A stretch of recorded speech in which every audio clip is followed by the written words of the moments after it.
Hi everyone, it's Christy from Green Eyed Tarot.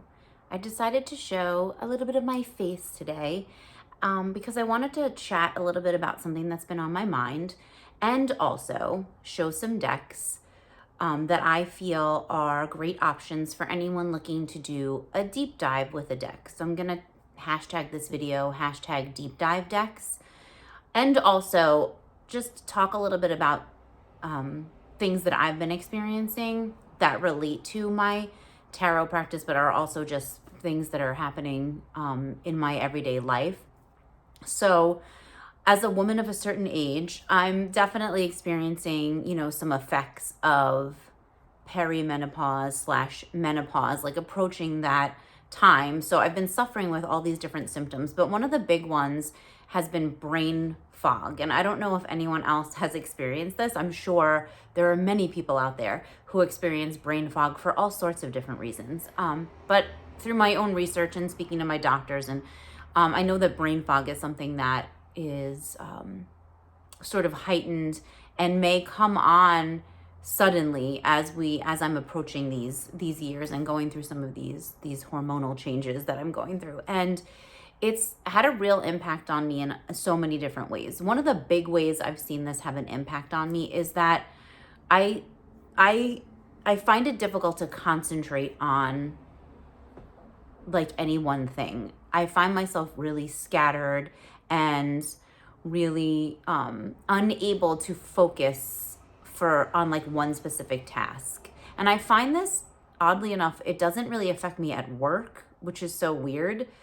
It's more so at home. And I don't know if it's because there's a freedom at home. Right, you have more, it's not as structured in some ways at home as it is in my work environment. So my work environment is like, I know what I have to do. I have at home, it's like, what am I doing with my free time? Right. So I'll sit down and plan to sit down and let's, for example, do a reading for myself with tarot cards. And I can't decide what deck to use. It, and it's it's not that serious. Pick up a deck and use it. And to me, it's becomes such a it becomes such a struggle for me that I just sort of abandon that thing I was trying to do and move on to something else. Or I find myself caught in the mindlessly scrolling on social media, and then I have to force myself to put my phone down and stop doing that, because I don't know if anyone else has experienced this too, where you're doing it and then you've noticed an hour has gone by like that. And it's an hour that I could have been devoting to so many other things that I either have to do or I want to do. So this brain fog has sort of really made me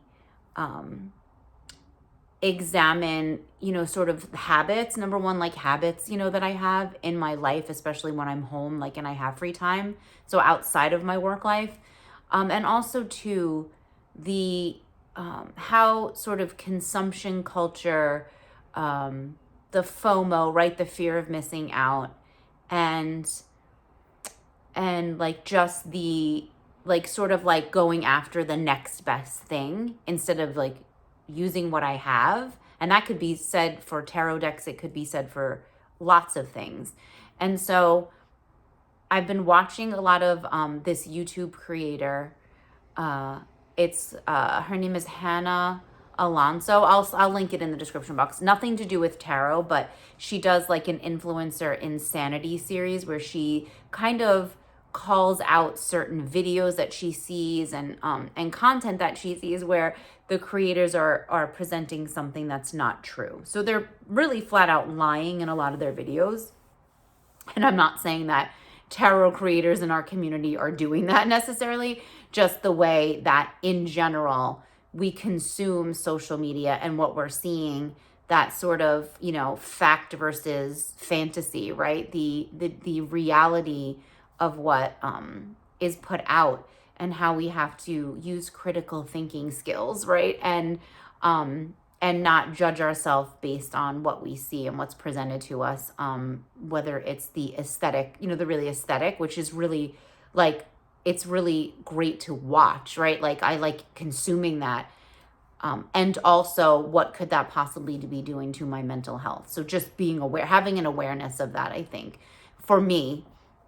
And so I've definitely realized a few things about myself too, is that I'm not really a collector. I find clutter and having excess of things tends to contribute to anxiety for me. So where in the moment I'm like, right, we think of it as like that dopamine hit. Like in the moment, I'm like, yeah, and it's like a positive thing, and then like weeks later, I'm like, I want to get rid of everything I own.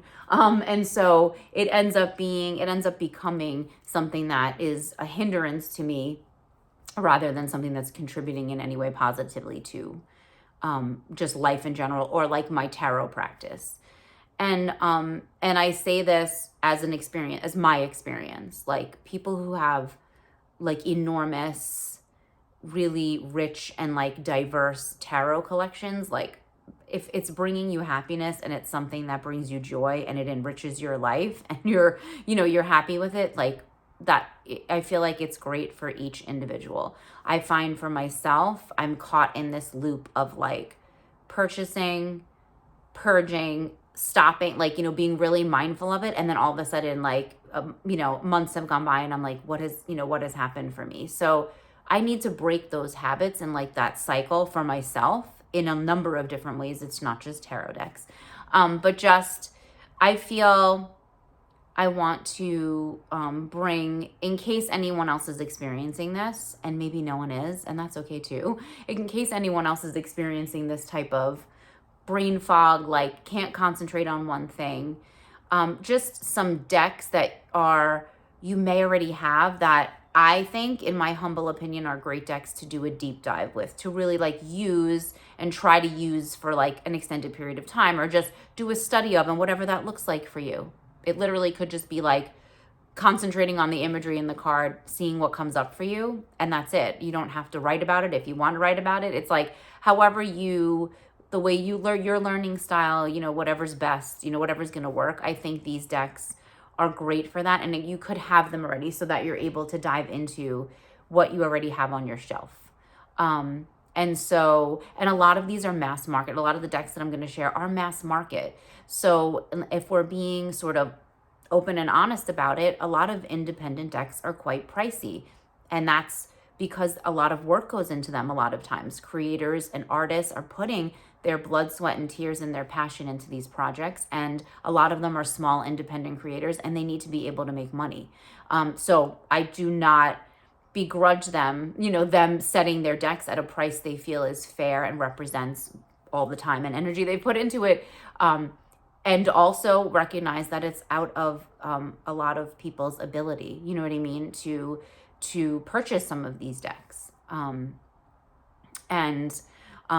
so if we're thinking about, access, having access to decks that are, a little bit lower in price, may be something that's more doable for people. And again, some of these these are old, like decks that have been around. Some of them, some of them are a little bit new, but most of them have been around for a while. So a lot of people probably have them already, on their shelves, or they're easy to get, or you can buy them secondhand, right? So now, we're purchasing from, maybe it doesn't resonate with someone, and now, we find the deck for even at a lower price, and we're avoiding it being tossed in, to a landfill, or just getting thrown out because people are like trying to offload them and they can't. And so maybe finding one of these decks secondhand is an option too. So just thinking about all of these things. I have a lot of thoughts, a lot of stuff going on. It's probably contributing to my brain fog because I'm an overthinker too. So it's an amazing combination for me at this moment with some of the things I'm going through, just hormonally, like physiologically. So again, this is just a ramble about stuff that I've been thinking about, and how to try to get myself to really focus and build up that focus again, and attention, and like ways that, like, 15, 16 years ago, I was able to, focus in on something and really commit time and energy to it. And I find that's not the case anymore for a number of reasons. And also, how is it reflected in my tarot practice, and how is it reflected in the way that I consume tarot? And it's to me, it becomes an issue of like, it's very sad when decks just sit on the shelf, because I see tarot as such a tool. Some people are like, this is my collection. That's great. Like, some people use tarot as a tool and they're okay with having, and it doesn't impact them in any way. For me, it's definitely impactful on a number of levels. Like, logistically speaking, I don't have space to store all of these things. And then when it starts spilling out everywhere, I start to get anxiety about things. And so many different things I'm just working through and trying to figure out how it's impacting, like I said, how does it bleeding into my tarot life, now, and how I use tarot. So I'm going to show these decks. There's a handful of them. Again, this is, in my opinion, decks that I feel could be great for a deep dive.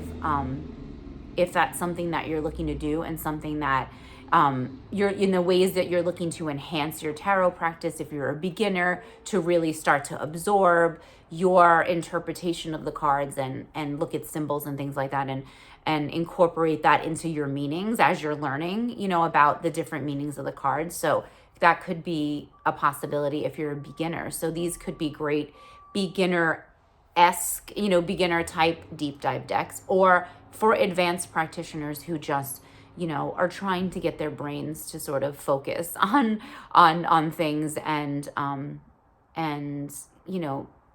be really intentional and meaningful about the way you're approaching your tarot practice. So that's how this sort of came up for me. So thanks for listening to my ramble. If anyone is experiencing this brain fog, it would be so nice to connect with other people who may understand. While I don't want anyone to go through this brain fog situation and this heightened anxiety that these hormonal changes are bringing on for me, I also welcome the community and connection over it, so that I don't feel like I'm sort of by myself and alone on this island of trying to figure out what's happening in my brain. So I'm going to flip the camera around and let's just talk about some of these deep dive decks. And we're back. Let's do it. Let's look at some deep dive decks. Decks that I think could be a great way to go deeper with tarot, to go deeper with these particular decks, to, like I said, really dive into the symbolism. And in no particular order, I'm just going to share them. Like I said, some of them are mass market. I think a lot of them are, most of them are. And some are independent. I believe all of them are still available though. So, and again, I feel like a lot of these do end up in people's tarot libraries. Just from what I see in talking to people and connecting with people and watching other people's videos, I feel like a lot of these decks are in people's tarot collections already. So not even something that you may have to go out and purchase, but again, if they're mass market, they're relatively affordable, or you could possibly find them secondhand for an even lower price, like I was saying. So first one up is the Rosebud Tarot. I think this is a great option for if you're looking for sort of like a collage type, but like photorealistic deck. I think this is a great option. It comes with a little guidebook with lots of information. It's got a good amount of information, I think, for a little tiny book. It also has color images, so that's always nice to have. So it's a pretty decent guidebook that talks about the imagery. So that actually might help in your deep dive, right? The guidebooks can give you so much insight into what you're looking at, right? So this one also renames some of the suits. Sometimes, like, I don't mind it too much. I know people that are like, please don't mess with the structure, the traditionalists, if you will. And I can see that, how we don't want to mess. But sometimes it also adds a different layer and helps you to look at the cards in different ways, get new perspectives, in my opinion. So sometimes I think it's not so much of a hindrance to rename cards. Like this one says the hang up, right? So this is card 12, typically the hanged man, the hanged one, but here we have the hang up. And I kind of love this. Like with the, like right off the bat, we have some really interesting things happening in the card. This person on a tightrope, right? With holding these roses, right? So Rosebud Tarot, there's roses, and then there's like a sea of, it looks like crocodiles or alligators. It's hard for me to see and hold it up to the camera at the same time. And also, again, can we just talk about getting older and the reading glasses situation? Can we just talk about that? So yeah, they look like crocodiles or alligators that are like coming out of this, and this person looks like they're on the moon. It's just so interesting. And there's so many decks out there, obviously, that provide interesting imagery. Again, these are just ones that I have in my tarot collection right now, in my tarot library, that I feel are good for a good fit for a deep dive. There's several decks that are like this in terms of the photo, the realistic, right? The photorealism, having, real people photographs in the deck. This is a good mass market, again, option. I have, other independent decks that have the same type of artwork, that have the same type of feel. But this is I feel like a really good mass market option for a deck like this. I think it pairs well with so many other decks. If you like to pair with Oracle, if you use an Oracle deck to do a deep dive, like in conjunction with the deck to help you along your deep dive, even better. So I feel like there's a lot of options for pairing, especially with mass market Oracle decks. I love this moon card, right? There's just so much in the card with the curtain that's like tied back, and sort of the way like she's seated on the moon. And of course you have like the traditional, the black dog and the white dog, or like the wolf, the domesticated, and the feral, right? Sort of that energy. So I feel like I love this one, this Curiosity of Water, like bizarre. So I also like when decks throw like stuff at me like this, where I'm like, what is happening? And it really stops and makes me pause. So again, if I'm thinking of like curing my brain fog or trying to make it better, at least, anything that captures my attention is going to draw me in, like this imagery does, and make me say, wait a second, what is happening? How does this relate to what card this is? I feel like is going to help in my mind, and I could be completely wrong, but I feel like that can assist in sort of, getting me to focus and helping me to focus and pay attention and really sort of let go of everything else and just kind of pay attention to this card.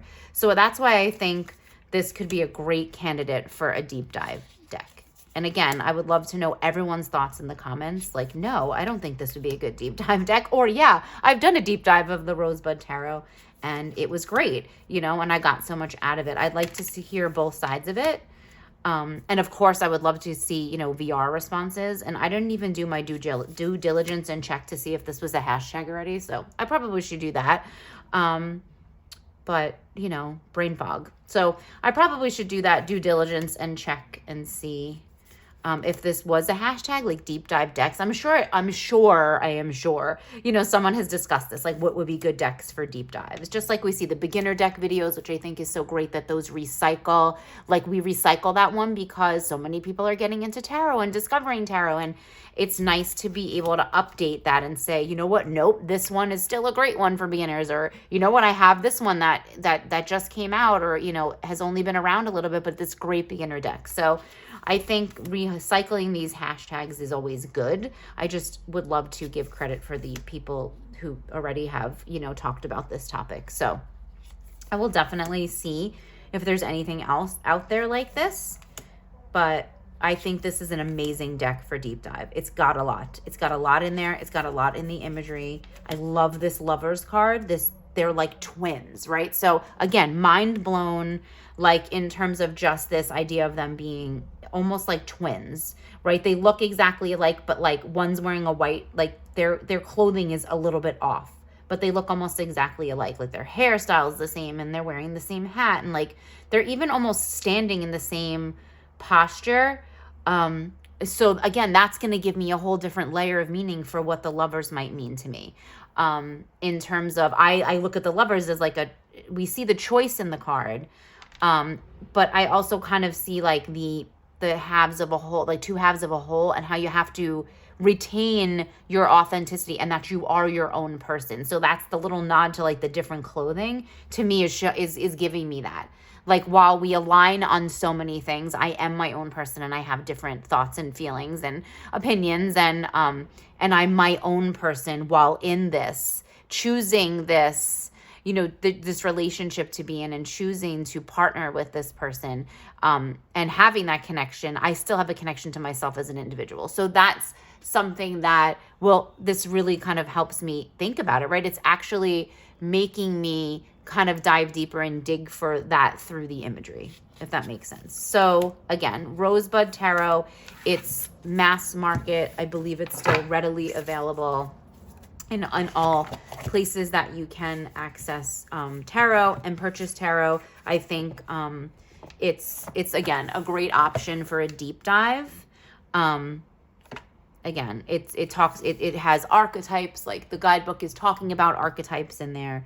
So definitely, this is a red wheel. This is a wiser publication. So definitely mass market. Okay, the next one is, I feel like another great option, another deck that's probably very well known to anyone in the tarot community, because Anna Torian is a master at what she does. She's a master artist. She's a master at capturing tarot through imagery. I think this deck, for anyone who's sort of like a little bit anti-black and white, they're like, oh, I need color in my decks, right? We know that's a thing, like where black and white may not speak to you, right? Speak to you as much. I think this is an excellent option for anyone that is a little white, like black and white deck averse, because of the level of detail in Anna Torian's artwork. I think this is an amazing option for that. Again, a mass market deck. This is a U.S. Games publication. The guidebook is amazing because it includes, Anna's thoughts. So, like, again, she provides some amazing insight, into the deck itself and the choices she made in terms of the artwork. But this is a great, very evocative, full of emotion, in my opinion, this deck. So again, if you're a person that's like, black and white decks, like I need color in my decks, this is a good option. Like if you're like, I don't think I can deep dive with this deck that's black and white, I don't get enough from it, like I need the color, I'm entering this as exhibit A for a deck that can be black and white without color, but evoke so much. And I'm the Three of Cups, one of my favorite cards in this deck. I've talked about this before, I know, so I sound like a broken record, but Three of Cups, where the third cup is you, is the reader, is like, I think when I took this deck out, it like blew my mind. I was like, I haven't seen anything like this. Maybe something exists already, but for me, I was like, it's me. Like, I'm being drawn in because this is representing me. That's my hand. So now, what kind of layer is that adding for me in interpreting this card?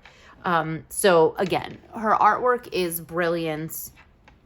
And in taking this black and white, this pencil drawing, you almost feel like you're flipping through an artist's sketchbook. Like, that includes all of the work, all of the drawings they've ever created in their entire life, their full body of work. Again, can we talk about the lovers? The lovers keep coming up, which I love. And just thinking and looking at this and how different it is from the one we just looked at in the Rosebud. So it's amazing when you do have different tarot decks. So this is, to me, is an example of like why having a few different tarot decks is amazing, because it's giving you different ways to look at the cards, right? So I'm definitely not anti having a variety of decks, because I think they can provide you so much. It can be such a effective and helpful in helping you grow your tarot understandings and the way you use tarot and connect with it. So this is a great example of this difference between just that first one, the Rosebud, and this, and how the cards are being portrayed differently. Again, I think this is a great option for a deep dive. because of the imagery and the symbolism. It's so interesting what the creator has done in terms of the choices, that she made and the way she drew each card. Look at this Seven of Cups with the head in the cloud, right? If we think of the Seven of Cups, and a lot of times the keyword that we think of is daydreaming, right? The card of daydreaming, this daydreaming type of energy. But there's also so much in here. But I love the head in the clouds imagery. It's so, again, it's so evocative. And look at this Queen of Swords. Again, facial expressions. Like I always talk about how the way people in these cards are portrayed, and their facial, and how much facial expressions can evoke and give you meaning. So this is, look at this one again, this Nine of Swords, you see sort of the anguish on the face, and the posturing, and the way their hands are placed. And then this sort of like shadowy, like nightmarish hands reaching out, and it just gives you so much. So I think this is an excellent choice for a deep dive. And if I feel like, as just Anna Torian's art deserves it deserves that focus and attention. I think that's one of the things I'm like, oh my gosh, when I have too many tarot decks, I can't give the decks that deserve, they all deserve sort of my attention and time, and to appreciate what went into creating these. And then what happens is, when I have so many, I feel like I can't do that. I feel like, whether it's my brain fog, and just my indecision, and like that all contributing to the fact that I have way too many decks, within my own tarot collection, it starts to contribute to that overwhelm and burnout. I want to give as much time as I can to this deck. And I want to go into each card and look at each card and really appreciate what I'm seeing. And in my case, I like to journal, because guess what? I'm probably not going to remember the way my brain's working. Writing it down helps me. Being able to refer back to it helps me. So again, I think this is an amazing deck for a deep dive. I would love to know the thoughts. Has anyone done a deep dive of this? I'm sure they have. This is quite a popular deck. Look at this Devil card. A great card to end on in terms of symbolism, and what can we get out of this card, if we study further and take the time to really look at all the details. And it's not to say that when you're doing readings with decks, you can't do that. You're not going to be able, you're not going to sit there and actually like dive in and go, okay, what am I seeing? Right. That's something that you can do, within your individual readings. This is just a deep dive. To me, is just, spending quality time with that and really taking in all that imagery. And so that's just really the difference in the deep dive, but you can do this in your everyday readings. Okay, so another deck. This is not a mass market deck. This is the Magical Nature Tarot. Not mass market. I believe it is still readily available. And I believe it was pretty affordable too, in terms of an independent deck, if I remember correctly. I've had it for a while, so I may be misspeaking with that. So this is by the Sync Spirit Collective. This is a very earthy, with its name, Magical Nature Tower, very earthy in that the cards themselves are even made out of things from the earth, plants and herbs and oils and things like that, and soil. And the cards themselves are this Echo Herbage cardstock, which I happen to absolutely love. And I hope to see more decks with this cardstock in the future, because it is a tactile experience that I quite enjoy. So again, we have some renaming. This deck, again, all of the artwork was created out of things from nature, was created using natural materials. So if anything's going to connect you to the earth and ground you, it's literally going to be this deck in so many ways. So I think if you're looking to really deep dive, this deck reminds me of like being literally pulled into the earth, like pulled into the soil, like hands in the soil. And so that's what this deck kind of gives me. And so if you're looking to do really combine a deep dive of a deck and like getting really grounded and feeling really centered, this is the deck. This is the deck for you. It is, like I said, not only beautiful, it also came out of the box smelling like rosemary.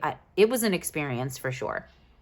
I think it's kind of dissipated, which I'm kind of sad about, but when I took it out of the box, it definitely had an herb smell, like rosemary is the closest thing I think that I could equate it to. But again, just beautiful use of hands in this deck, for like in this card. And just the fact that the artists, you know, were able to create the images to where we can see things that are identifiable, like elephants here. Oh, the lovers came up again. I'm so, like, I can't, my mind is blown right now that the lovers have come up.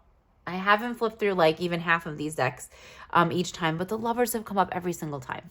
And that's just nice. So, but that we can see from using these natural materials, we can still see things that we identify. So we can see that this is like a duck or a mallard, and it almost looks like their eggs, right? It could be their eggs that they're protecting, that you know, that they're looking at, and so proud of this work that they've done, which is, you know, produce these eggs and things. So this work of producing, you know, eggs. And so here we have the 9, again, posturing, facial expressions. It's a really, really beautiful deck. And I mean, if we look at this death card, right, death is sort of smiling, and it's not in like an evil way, right? If we're looking at this deck and we're seeing this face, it's not an evil smile, at least in my opinion. And what I'm looking at right now, it doesn't look like an evil smile.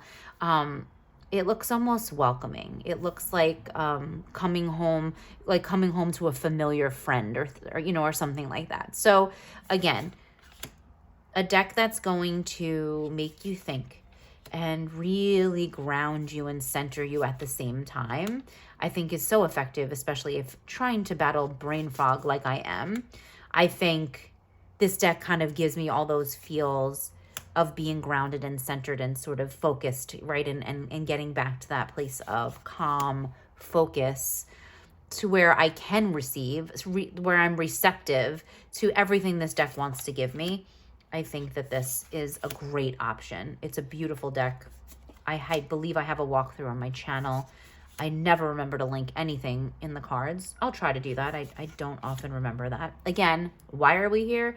Brain fog. So again, Magical Nature Tarot.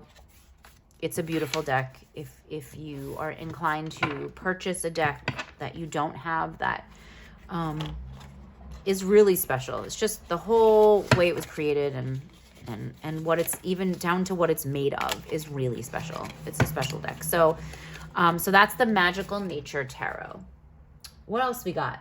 Okay, so let's do this one, because this is kind of a no-brainer for me. I feel like this deck gets featured in like literally every single one of my videos. The Dreamkeeper's Tarot is a favorite. It's up there. It's probably in my top 10, if not my top 5. The guidebook is one of the best guidebooks I've ever seen on a tarot deck, for a tarot deck. So do with that what you will, but this is a great deck to deep dive the guidebook. So this is like this category. In this category, this is one of the category I would put this in, is diving into the guidebook with the deck, studying the deck and the guidebook together, because the guidebook is just full of amazing insight from the creator. This is a US Games deck. This is by Liz Houston, and it is the Dreamkeeper's Tarot, and it is filled, chock full of imagery, to me, that is so interesting and a little weird at times, and so quirky. It's all of those things. And really is diving into the feminine archetypes that are often connected to feminine, the feminine divine, or the feminine energy, or feminine essence, or whatever you want to refer it to. But this deck was part of this creator's reconnection to that. So definitely very personal. So it's a deck, to me, a deck for getting personal, because of the personal nature in which it was created. Liz Houston put so much time and effort and energy into this. Years. This deck took years. She talks about it in the book.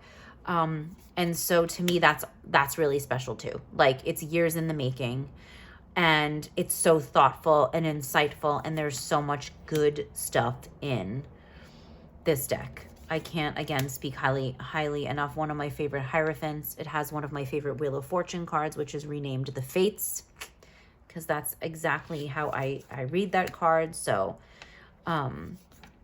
yeah, it's got beautiful imagery. It's so soft in so many ways, but also like so hard. Like it has a very airy feeling. This Dream Keepers, I mean, this Dreams, it has a very airy, it has a very swordsy feeling, this deck for me.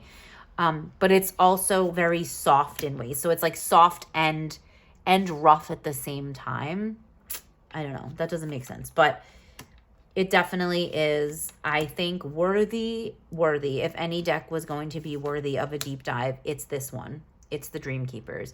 And I'm going to film. I have a deep dive of the Major Arcana, and I will be doing a deep dive of the Minor. I filmed the Major Arcana video, and I will definitely be doing a Minor Arcana deep dive of this deck because it deserves it and it is worthy of it. And so this is definitely one that I consider to be an amazing deck for deep dives. And again, this deck has been around a long time. It started as an indie deck. There was an indie version. And look what we got again, the Lovers. I was wondering if we were gonna come upon the Lovers in this deck. Again, amazing imagery in this deck. Look at this Lovers card with the dress, like this petticoat dress that's sort of open, and then on the inside you see these they're like figures of, they look like Greek statues, right? And then you have the moon phases. Like, what is even happening? And then we see sort of the same thing happening in the coat, this suit coat here. There's images inside it. Again, like, what, how deep can you go with looking at this and figuring out and then reading the guidebook and making connections with? So again, I could go on literally forever and talk about the Dream Keepers Tarot, but it's probably one of my number one recommendations for a deep dive and a deck that has one of the most amazing guidebooks. Will contribute so much to your tarot understanding, in my opinion. Okay, so what do we have next? So next I have this little Tarot de Carlotides. I say Carlotides, don't know if I'm pronouncing that right. This is a Fournier deck. This is a mass market deck, readily available, I believe still. It's a little smaller than standard size, but really cute. This is a really, like, just a really cute, fun, kind of quirky deck. Oh, and here we have Death again. And again, Death, like, kind of looks like someone I want to hang out with in this card, right? Not really scary, kind of has that face that's kind of a smile. And even like the scythe doesn't scare me. It's not really, giving me like, Death, I'm afraid of you vibes. It's definitely more welcoming. So this deck again is super interesting. It's quirky. It's got this like Parisian feel to it. Definitely like European feel with this imagery of these like, this looks like Marie Antoinette right on this chariot. So definitely like a cool deck, I think, to be drawn in by the imagery. I think this is a good one for deep dive just because it's like a little different. It's definitely got something. Like, I can't put my finger on it. But when I was thinking about, deep dive decks, like trying to stay mass market, I just thought this one, this was one of those that like definitely like came to mind. And I love this. Oh, the Lovers. Oh my God. The Lovers is stalking me. The Lovers is stalking me, and I don't know what that means. So I'm going to have to think about that. But here we have one that's sort of a play on the famous The Kiss by Gustav Klimt. So we're seeing some art inspiration here. So it's, to me, it's got very, very artsy, a little bit folksy, like, I don't know. It's really one of those decks that's really interesting. Some of the imagery in here is like, wait, what? Like, what am I looking at? What are we trying to say here? That type of thing. So I think that's why it makes it a good deep dive deck, because some of it's like, what's happening, and some of it is pretty straightforward. Like, you know what I mean? It's straightforward Rider-Waite-Smith clone, and in other ways it's not. Like, I'm like, sometimes I look at it and I'm like, that doesn't look like the Rider-Waite-Smith. So in some ways it really is like a Rider-Waite-Smith clone, but then some cards I'm like, no, that's not really a Rider-Waite-Smith image. But this is the Tarot de Carlotides. Again, I think a really cute, like, fun, more of like a fun deep dive. You know, if you want something a little bit lighter, right? We're not looking to go so deep. You just want something that's going to be fun to study and a little bit lighter. I think Tarot de Carlotides is a good option. Okay, we're getting down to it. So again, we have another mass market, very popular, very familiar Tarot of Mystical Moments. This is a US Games deck. The guidebook happens to be, you know, I think a very, for not having a lot of information, the information that's in there is pretty decent. These are more oracle size, a more oracle size deck. And this is, again, like I said, US Games. It's gilded. But let's talk about why we're here. We're not here to talk about the card stock and stuff like that. We're here to think about this as a deep dive deck. This is a beautiful deck. This is beautiful. This is collage, you know, collage work, collage style, like analog, to me, analog collage and digital collage, I believe, was how this was created. I think it was both. Again, super interesting, super quirky. This reminds me of Dream Keepers. I often pair these two decks together. They have the same type energy to me. But like, look at this Magician card. There's a lot going on, right? It's a hat. Like we think of like a magician's hat. But there's a window in the hat. What does that mean? What could that possibly mean in relation to that card? So I do think I think the bigger size is helpful. The fact that this is more of an oracle size. I love this 10 of Cups, right? We're looking at this 10 of Cups and seeing this whole picture of the depths. So we think the 10 of Cups and the depths of, you know, the depths of family and like, you know, the roots of where we came from and, you know, the depths that we can experience with family, whether it's birth family or found family, right? Chosen family.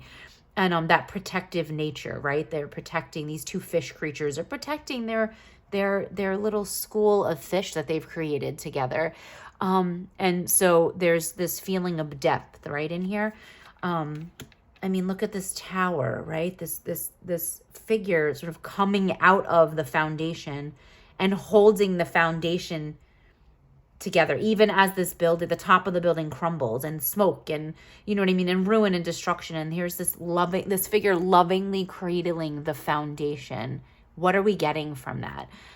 So this is another one of those that I feel could warrant a really good, really juicy deep dive, because of the imagery that is presented to us. Again, I think the larger card size is kind of brings it all into focus, and allows really for that, like, let's look at these details. It's easier to see the details, in my opinion, like looking in the backgrounds of the cards. So it being this big, I think definitely lends to it being a good choice for,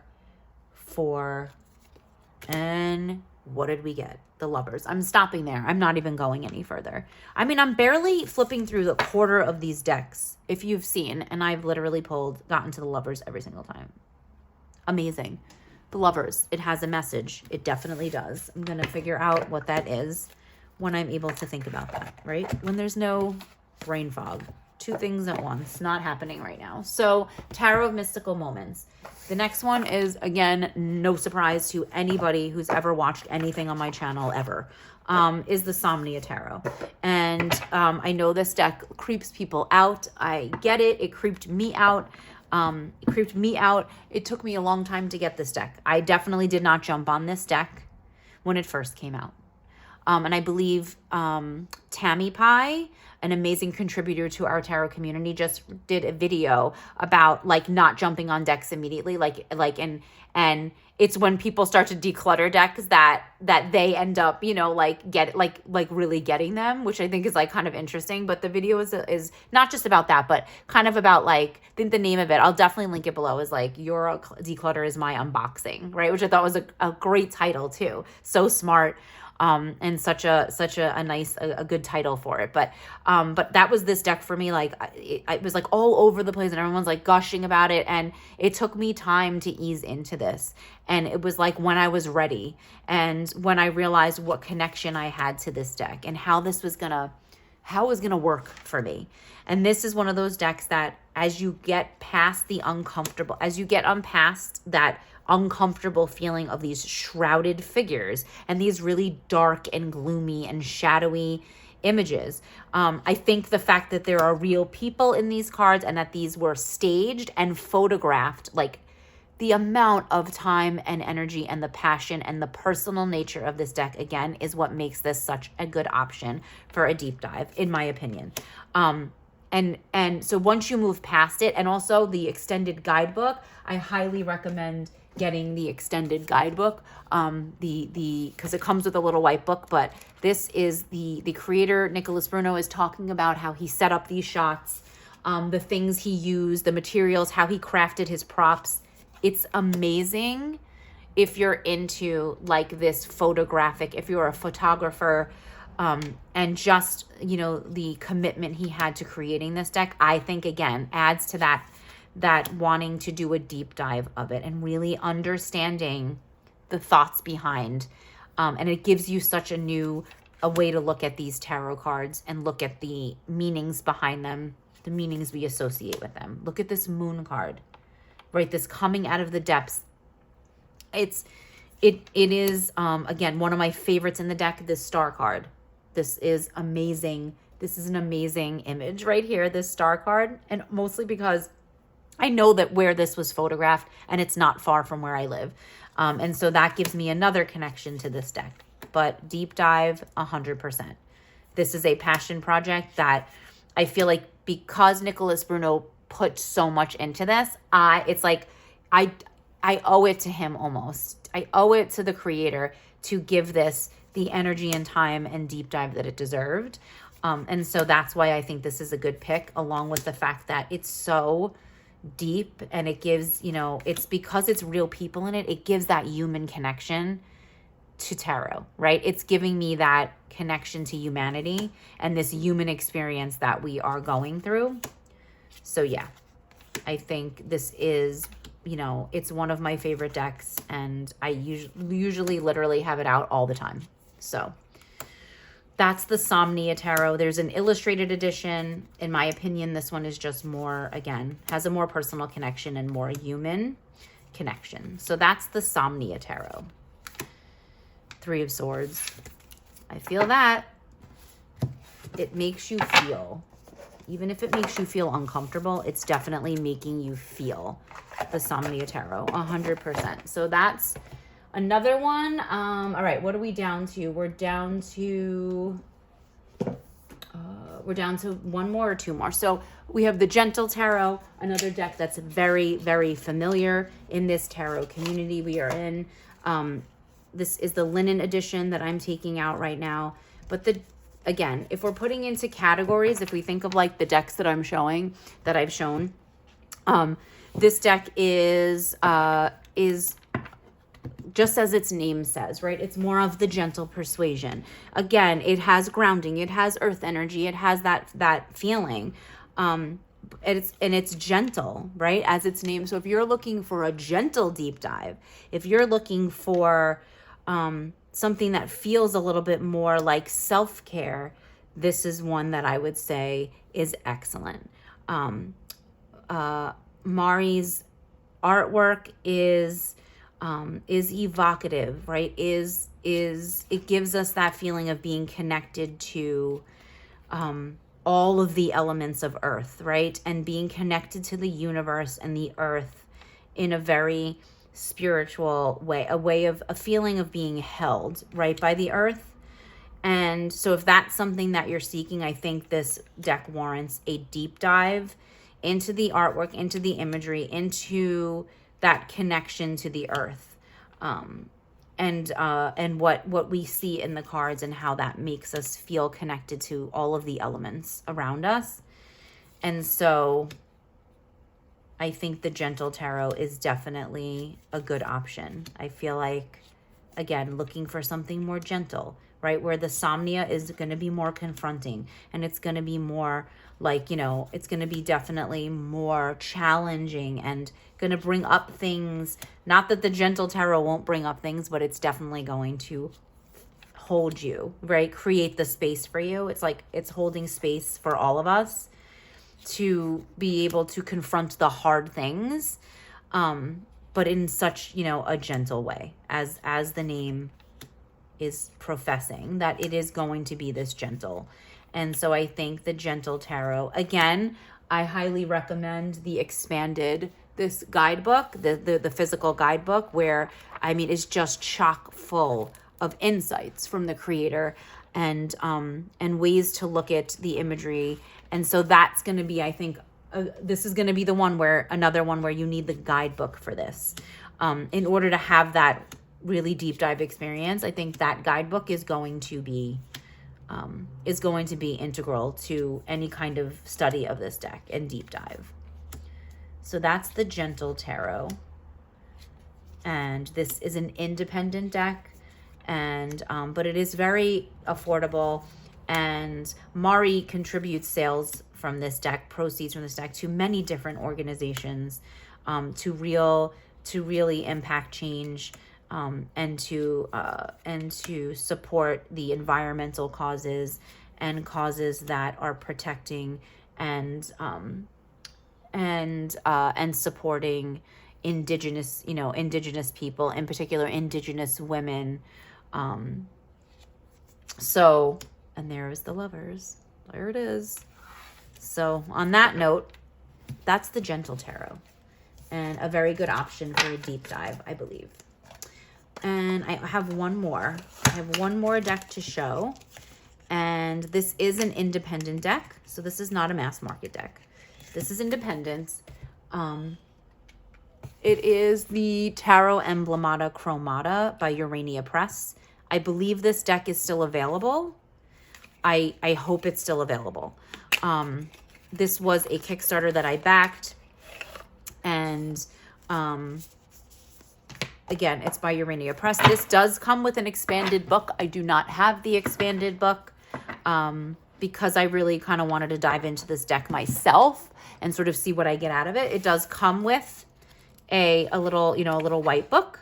So there's definitely some insights into the deck. But this is a deck that was created based on Renaissance, I believe, like lino cuts, I believe is what it was. There were like emblems, and so it's like classic Renaissance, like iconography is what this deck was created based on, like using. And so there was a lot of research that went into this deck, definitely. It's I believe it was an Italian author, like a book that was published by an Italian author during the Renaissance that a lot of these came from. Again, I could be wrong, but so these are emblems. So it's called the Tarot Emblemata Chromata because this is a colored edition. So it has Latin, which is amazing, Latin phrases on it, and then the translation. So here we have the Six of Swords. These are things that can be carried by ship. So if we think about deep diving into this, what do I get out of that phrase? These are things that can be carried by ship. Well, what we know about the Six of Swords is a lot of times it's about traveling, right? But not always about physical travel, like actually traveling somewhere. If we think about what can be carried by ship, well, lots of things can be carried by ship. We as people, right, can be carried by ship. I like to think of this, and this kind of makes me think of like the Six of Swords as like we're leaving something behind physically, right? And also, how are things carried by ship, right? We physically leave one shore and arrive at another shore. We physically get off that ship. And yet all the emotions and all the memories and all the experience and all the things are still with us. They're still there. They can't be carried off by a ship. We can't send them off on a ship out of our brains. It would be so nice if we could. Send them off on a ship out of our brains and just let it go and be like, okay, bye, like bye-bye. And then we let go of it. So that's what I think when I see something like that. So that's what that's making me do, right? We have the Ace of Pentacles. It says security, comfort, and contentment, right? So each phrase to me, so here we have extra cards. So here's an Ancestors card, the Chariot, which way our godly forefathers have gone. Like that to me sounds so ominous, but in the best way. Which way our godly forefathers have gone. Like so much, I get so much out of that. Like godly forefathers. Like, are they really godly? Like, are we living in the image? You know, what are we looking at here? Are they godly forefathers? Is such a, to me, is such a triggering and like activating word in itself. So again, this is making me think, right? This is the Ace of Cups. I shine in the dark. Well, if we think of the Ace of Cups, right, as just being this epitome, the essential of this element, right, of cups, this emotion, you know, suit of emotions and feelings and receptivity. And we think of all that, I shine in the dark. It's like being a light in the darkness. Like, so this is what I mean by like these phrases. They may be like a couple of words. 5 of Cups, I run out on every side. Like, just these little phrases are giving me so much. So I think this would be an amazing deck to deep dive because of these phrases. So not even so much the imagery, like the imagery, obviously, the phrases are connected to the imagery, but I think it's the phrases on this that are really like, because some of them are so obscure and like, you're like, wait, what? Like you have to really read it and read it again and read it again to be like, what are we saying here? What does this mean? How does this connect to what I know is the meaning of this card? Like, what's the key word I connect with this card in general? How does that connect to this phrase? There's so many options here. There's so much here based on these phrases. And the cards are just delicious in terms of aesthetic. So nice deck to deep dive because of the aesthetics of it and like the antique, you know, look and feel of it. It's got a really nice matte card stock. Love this Fool. Fortune favors the bold. Amazing choices again for these phrases as well. So this is an amazing deck. It pairs really well with lots of other decks too, but if we're going to talk about deep dive, I think it's the phrases and really what they could possibly mean and what they could lend to the meanings that we already have. So that's the Tarot Emblemata Chromata by Urania Press. It's a beautiful deck. Very beautiful. It was a Kickstarter. I believe it's available. Again, I don't quote me on that. There may also be the black and white version of this that's not colored. So it's the, I don't know, I think it's just called Tarot Emblemata. But I hope it's still available because it's a great deck and I think it's great for deep dive. So that's it. That's my deep dive decks. That is my my opinion again on decks that I think could be amazing for deep dive to really reset and get that focus back and really I'm thinking of it for me for this sort of antidote to my brain fog, but just in general for deep dive for those reasons that I kind of explained. They all have really great great aspects of them that make them a good, I think, that are really make them great candidates for deep dives, as well as many of them are mass market and readily available. The independent decks I've shown are pretty affordable, and they're created by really amazing people. So it's, you know, it's a privilege to be able to support them. So let me know your thoughts. What are your deep dive decks? Do you think these are deep dive decks? Like, do you have other opinions? You know, what are your thoughts on that? Again, if you're experiencing anything I talked about in the, you know, in the beginning of the video, then let me know. Like, you can, you know, feel free to kind of share that if you feel comfortable. And I will see you all in the next video. Bye.